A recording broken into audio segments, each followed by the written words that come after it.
시청자 여러분 안녕하십니까? 출발 성공 투자 후반부 이어갑니다. 온인주입니다. 안녕하세요. 이혜은입니다. 네, 이제 오늘 우리 마지막 거래일인데 미국 증시는 수요일을 맞아서 또 한 번 랠리를 펼쳤습니다. 물론 조금 불안한 랠리이긴 했지만요. 글로벌 원샷 보면서 함께 확인해 보시죠.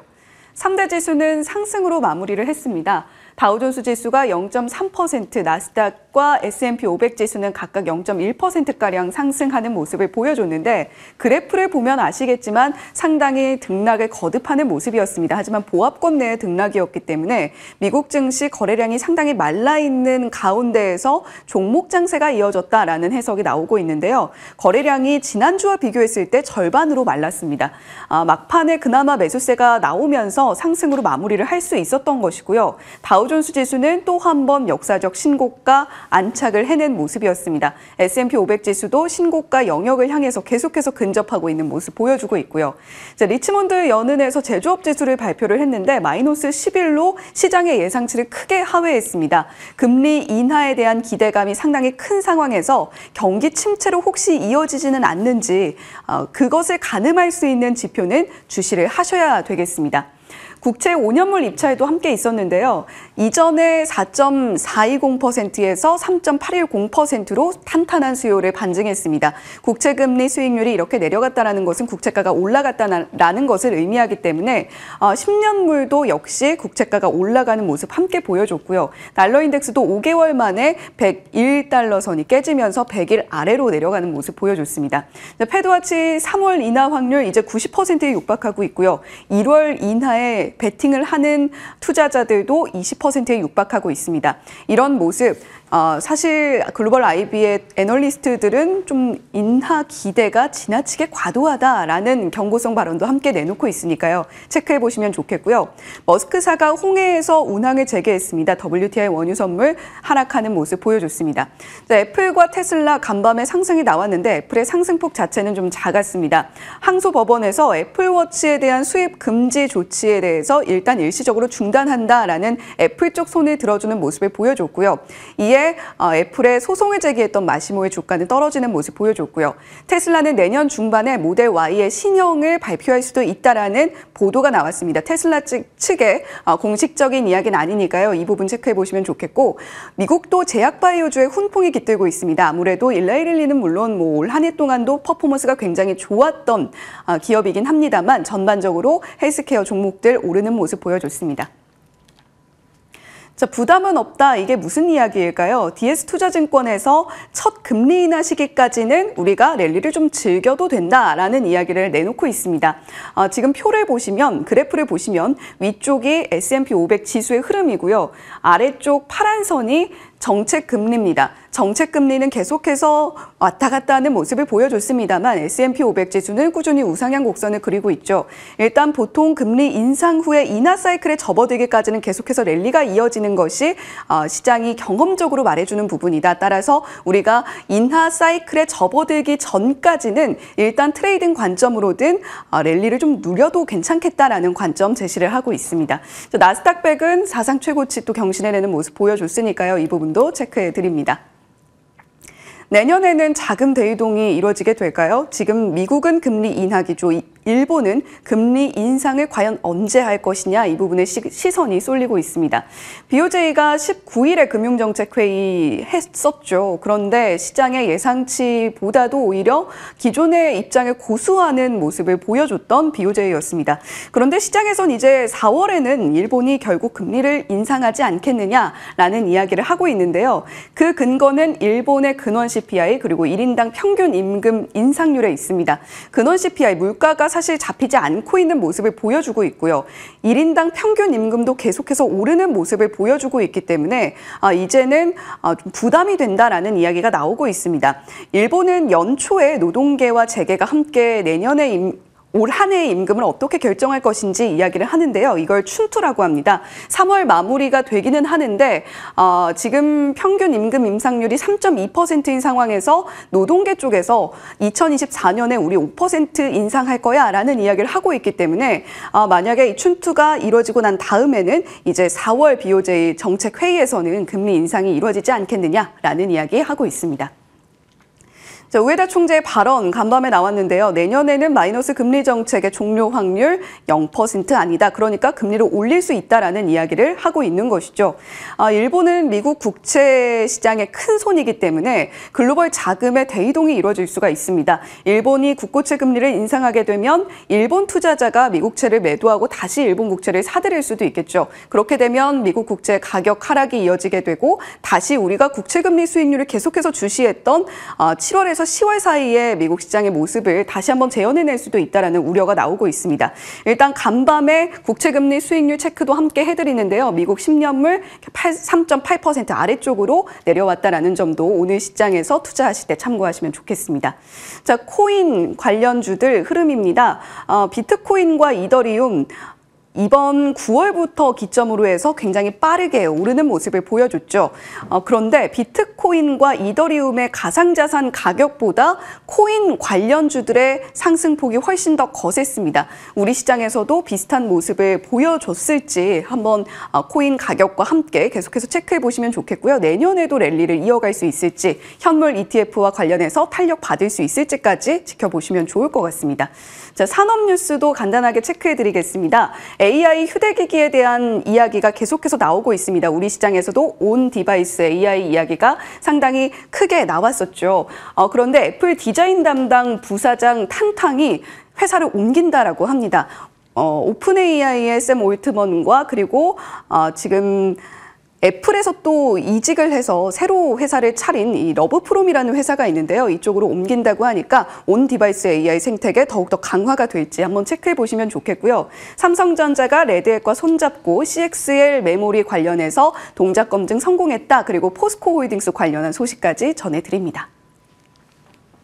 네, 이렇게 산업 뉴스까지 함께 체크를 해봤는데 오늘 우리 시장 마지막 거래를 어떻게 움직이게 될지 일단 상승으로 마무리했으면 좋겠는 바람입니다. 예, 적당히만 마무리해줘도 올 한 해 수익률이 나쁘지 않은 것으로 집계 됩니다. 하나하나 보겠습니다. 어제 마감된 전반적인 아시아권 증시 보겠습니다.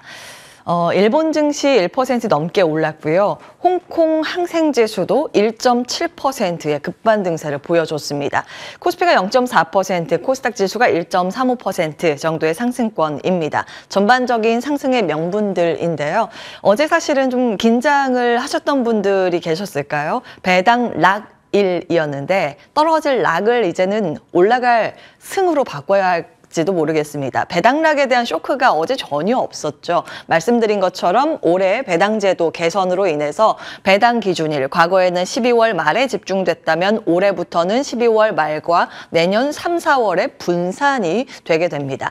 그에 대한 영향 받았고요. 중간 배당 증가와 대주주 양도세가 이미 소화된 부분이 시장 지수를 압박하지는 않았습니다. 다만 일본이나 홍콩 증시 올랐던 걸 생각했을 때 이론적인 배당락가가 코스피 0.79%죠. 거기에 어느 정도는 반영된 것으로도 볼 수 있고요. 상하이 종합주가지수를 참고한다면 우리가 선방했다라고 볼 수도 있습니다. 업종별 등락률 보겠습니다. 여전히 시장에서 가장 강한 섹터는 헬스케어입니다. 그 다음이 철강, 기계장비, 반도체 순이었고요.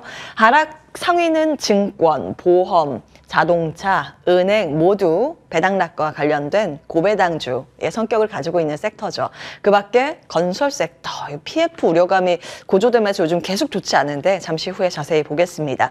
고배당주의 당일 등락률 보시면 확실히 배당 많이 주는 기업들의 낙폭이 컸다는 걸 확인해 보실 수 있습니다. 이들은 대부분 배당 기준일을 변경하지 않은 올해 말 기준일이어서 그 영향이고요. 배당 받은 걸 감안하면 그렇게 크게 떨어진 건 아닙니다. 자, 외국인들은 우리 시장을 어떻게 바라볼까? 사실 어제 개인도 이제 시장에 대해서 우호적으로 순매수를 보였지만 외국인의 현선물 양시장 폭발적인 매수세도 눈에 띄었습니다. 내년도를 이제 준비를 하는 쇼핑 목록을 한번 봤는데 이달 들어서 26일까지 코스피에서 탑 5 종목, 코스닥 시장에서 상위 5개 종목 쭉 보시면 공통점이 몇 가지 눈에 띄실 겁니다. 압도적으로 여기에 많이 집중이 돼 있죠. 삼성전자, 러브콜을 정말 강하게 보내고 있고요. SK 하이닉스까지 담은 걸 보면 우리 시장에 대해서 반도체에 대해 긍정적으로 볼 수 있다라는 부분과 코덱스 200을 같이 2위로 담았다는 건 삼성전자를 반도체만으로만 본 것이 아니라 지수 성격, 코스피에 베팅한 것으로도 볼 수 있습니다. 그리고 완성차 담았고요. 코스닥 시장에서는 확실히 바이오 많이 담았습니다. 배터리 관련 기업과 페낫괴라고 불리는 이제 다음 주에 코스닥 시장에서 코스피로 이전 상장하게 되는데 포스코 DX도 많이 담았고요. 역사상 신고가 달리고 있습니다. 자, 양시장에서 모두 8주 연속, 코스피, 코스닥 8주 연속 상승의 그 배경은 대형주의 힘이었습니다. 삼성전자 5일째 52주 신고가고 이제 8만전자 코앞에 두고 있죠. 8만전자를 돌파하게 되면 거의 2년 만에 신기록을 경신하는 겁니다. 국내 증권사에서 평균적으로 목표 주가는 9만 원 초반대에 형성돼 있습니다. 2개월간 삼성전자 15%, SK 하이닉스 20% 오를 때 기아와 현대차도 비슷한 수준으로 올랐습니다. 전 세계에서 전기차 꽤 많이 팔았는데 내년도는 더 좋을 것이다. 성장 둔화가 좀 줄어들면서 중장기적으로 성장해서 상저하고를 전망하는 분석들이 우리나라와 외국 IB 쪽에서 굉장히 많이 나옵니다. 그래서 완성차와 2차 전지를 외국인이 담은 것으로도 추정해 볼 수 있습니다. 바이오 최근 시장의 주인공으로 급부상하고 있죠. 지난 FOMC 점도표 공개하면서 금리 인하에 적시된 표시를 보고 바로 이제 바이오에 대해서 굉장히 자세히 풀이해 드렸는데요. 역시나 뭐 JP모건 헬스케어 컨퍼런스를 앞두고 기술 수출 기대감과 실제로 기술 수출 계약이 체결되기 시작했습니다. 총액으로 봤을 때는 8조 원 가까이 나왔고요. 종근당과 레고캠 바이오의 영향이 큰 상황입니다. 그래서 지금 52주 신고가 종목들 쭉 정리를 해보면 대부분 반도체와 바이오가 집중돼 있다. 퍼센테이지가 높다라는 걸 한눈에 보실 수 있습니다. 여기에서 포스코 DX와 텔레칩스, 한올바이오파마는 역사적인 신고가 한 번도 가지 않은 길을 밟고 있습니다. 포스코 DX는 앞서 말씀드린 이정상장 기대감, 텔레칩스는 CES에 대한 기대감 때문인지 자유주행 테마 안에서도 탑픽으로 올라가고 있고요. 한올바이오파마 등도 이제 바이오 쪽입니다. 계속 이런 흐름들 시장의 주도주로 그 바통을 계속 이어갈 수 있을지 여부는 들여다보셔야겠고요. 헬스케어 섹터는 왜 이렇게 강한 것인가 아주 명확하죠. 이제 앞서서 금리에 대해서 힌트를 좀 드렸는데 잘못 나와 있네요. 확실히 국내에서 금리의 흐름과 궤를 다르게 한다라는 걸 보실 수 있습니다. 차트에서는 좀 빠졌는데 금리가 올라갈 때는 헬스케어 섹터가 약했고 금리가 약한 흐름을 보이면서 지금 올라가고 있는 그런 추세입니다. 역의 방향인데 굉장히 공교롭게도 신기한 패턴, 삼성전자와 또 바이오의 주가가 동행했더라고요. 역사적으로 그랬습니다. 이건 두 가지로 이제 추정을 해볼 수 있는데 앞서 말씀드린 것처럼 삼성전자는 반도체뿐만이 아니라 지수 대표 성격이기 때문에 시장이 좋을 때 바이오 헬스케어가 좋다라고도 볼 수 있고 반도체로 해석을 하면 반도체 사이클이 좋을 때는 경기 호황기 때죠. 경기 호황기라고 하면 보통은 금리가 부담스럽지 않은 자리가 많습니다. 그래서 이렇게 동행한 것으로도 볼 수 있습니다. 이게 계속 연결이 됐으면 좋겠는데 미국도 사실 바이오 쪽에서 신고가가 굉장히 많이 나오고 있습니다. FOMC 이후에 금리 인하 기대감이 무르익을 때부터 추세적인 반등세가 쭉 이어지고 있습니다. 두세 달간 미국 바이오 섹터도 강세의 흐름을 보이고 있고요.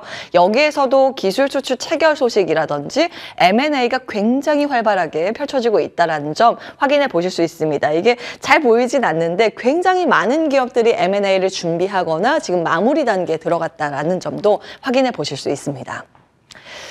자, 한 가지는 걱정되는 것. 내일은 경기에 대해서 가장 큰 잠재적 리스크로 PF가 꼽히고 있다는 점입니다. 오늘 좀 예의주시하셔야 될 이슈이기도 해서 정리를 해드리고자 합니다. 시공능력 16위의 태영건설이 이르면 오늘 워크아웃을 신청할 것으로 시장에선 보고 있는데요. 오늘까지 만기가 도래하는 PF 대출 금액이 480억 원이고요. 올해 말 기준으로는 4천억 원입니다. 이걸 넘겨도 올해 말 영업일 기준으로 하면 내일이죠. 하루 남았습니다. 오늘 내일 넘겨야 할 물량이 많은 상황 상황이고 내년도 3조 6천억 원 정도의 물량이 만기 예정인데 자기 자본의 3.7배나 됩니다. 그래서 이걸 어차피 하기 힘들면 오늘이나 내일 정도에 그냥 워크아웃 신청을 하지 않을까라고 업계에서 지금 추정하고 있습니다. 문제는 태형건설에서 끝나지 않을 것이라는 데 있는데요. PF 우려가 건설사로 이제 전이 될 가능성이 점증되고 있습니다. 보시면 심지어 A급 건설사의 데이터를 보시면 총 차입금이 굉장히 빠르게 올라가고 있음을 확인해 보실 수 있습니다. 물론 총선 전까지는 폭탄이 터지지 않을 거라는 게 시장의 중론입니다만 문제는 그 이후에 달려 있습니다. 이를 감지한 것인지 최근 1년간 신용평가사에서 건설사에 대해서 신용 등급을 줄줄이 하향 조정하고 있습니다. 지난 한 주 동안만 GS건설, 태형건설, 동부건설의 신용 전망 등급이나 신용 전망치에 대해서 하향 조정을 했는데요. 이들의 공통점이라고 보면 주택 비중이 높아서 준공 원가가 빠르게 불어나는 점과 PF의 노출도가 높다라는 점에 있습니다. 그리고 증권사들도 여기에 굉장히 이제 밀접한 연관이 있죠. 대출과 연관이 있는데요. 금융권은 내년도에 단계적으로 손실 인식이 전망되고 있습니다. 국내에서 신용평가사 3곳에서 내년 실적 저하 업종으로 건설, 그다음으로 캐피탈, 증권, 저축은행을 꼽고 있는데 모두 부동산 PF와 관련이 높은 업종이죠. 연체율 기준으로 했을 때는 증권이 압도적으로 높고요. 금액 기준으로 봤을 때는 여신 전문이 압도적으로 높습니다. 그런데 증권과 보험, 저축은행 두루두루 금액 기준으로 높다라는 걸 꼭 기억을 해보셔야겠습니다. 그러나 언제나 그렇듯 위기와 기회는 동전의 양면의 흐름이죠. PF에 대한 우려감도 한쪽에 자리하지만 그 우려감이 시스템 리스크까지 전이되지 않는다면 정부의 움직임과 맞닿아서 오히려 그게 이제 기회가 될 수 있을 거라는 목소리도 분명 존재합니다. 시장 볼까요? 우리 2022년 한 해 동안 결산을 내보면 코스피, 코스닥 각각 25%, 34%씩 급락했습니다. 근데 올 한 해 보합 수준으로만 마무리해도 코스피는 17%, 코스닥 지수는 16.6%의 상승권을 기록하고 있습니다. 삼성전자는 무려 40% 이상 뛰었고요. 나스닥 지수는 그 전년 30% 하락을 뒤로하고 올해 44%의 급등으로 전개되고 있습니다. 이렇게 한번 급락 이후에 상승 패턴을 보이면 연율 기준으로 보면요. 코스피는 한 번의 상승에 그치지 않았다라는 패턴도 눈에 띕니다. 통계적으로 정리를 해봤는데요. 이 상승은 연속성을 띄었다라는 부분 눈에 들어오실 겁니다. 2000년부터 2023년의 통계인데 코스피 전체 23회에서 한 번 연간 기준으로 오르면 그 다음 해에 11번 추가 상승을 이어갔습니다. 떨어진 건 불과 6회에 불과하고요. 나스닥 시장으로 기준으로 봤을 때 전체 23번 중에서 올해 오르면 다음에 오를 그 횟수는 12번 정도가 됩니다. 4회 정도만 떨어졌습니다. 이런 연속 상승세, 그러니까 추세를 잘만 잡으면 시스템 리스크가 나오지 않으면 내년도에 대해서 시장에 대해서 기대감을 가질 만한 그런 포인트지 않을까 싶습니다. 유망 업종들 어제 정리해드렸습니다. 같이 참고해 보시죠. 당잠사였습니다.